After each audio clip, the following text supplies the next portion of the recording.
এখন ভরবেগ এবং গতিশক্তির সম্পর্ক ব্যাখ্যা করব। তাহলে চলো আমরা সূত্র থেকে শুরু করি।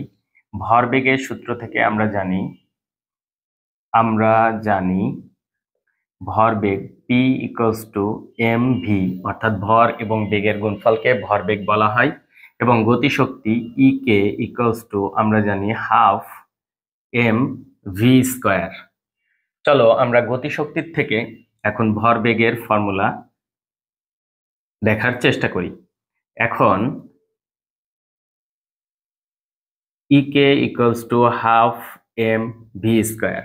দেখো এখানে ভরও আছে বেগও আছে, কিন্তু বেগের স্কয়ার আছে, সুতরাং এখানে যদি আমরা ভরের স্কয়ার পেতে পারতাম তাহলে আমরা এটাকে ভরবেগ হিসাবে ডিফাইন করতে পারতাম। তাহলে এখন আমরা উপরে m এবং নিচে m দ্বারা যদি গুণ করি তাহলে এই ফর্মুলার কোনো সমস্যা হবে না। তাহলে m দিয়ে গুণ করলে আমরা পাবো m square v square divided by 2 into m, অর্থাৎ উপরে এবং নিচে লব এবং হরে m দ্বারা গুণ করেছি। এখন দেখো m v এর square divided by 2m, mv equals to আমরা জানি p, অর্থাৎ ভরবেগ। তাহলে আমরা লিখতে পারি p square divided by 2m।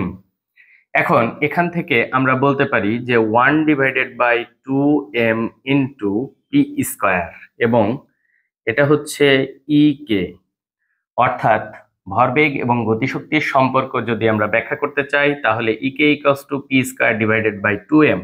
এখন নির্দিষ্ট ভরের যদি কোনো বস্তু থাকে তাহলে সেই ক্ষেত্রে আমরা বলতে পারি এটা একটা কনস্ট্যান্ট, অর্থাৎ ধ্রুবক হবে। সেই ক্ষেত্রেও আমরা বলতে পারবো EK is proportional to p square, অর্থাৎ ভরবেগের বর্গের সমানুপাতিক হচ্ছে গতিশক্তি। অর্থাৎ আমরা বলতে পারি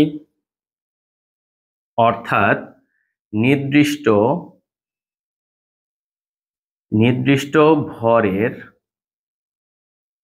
বস্তুর গতিশক্তি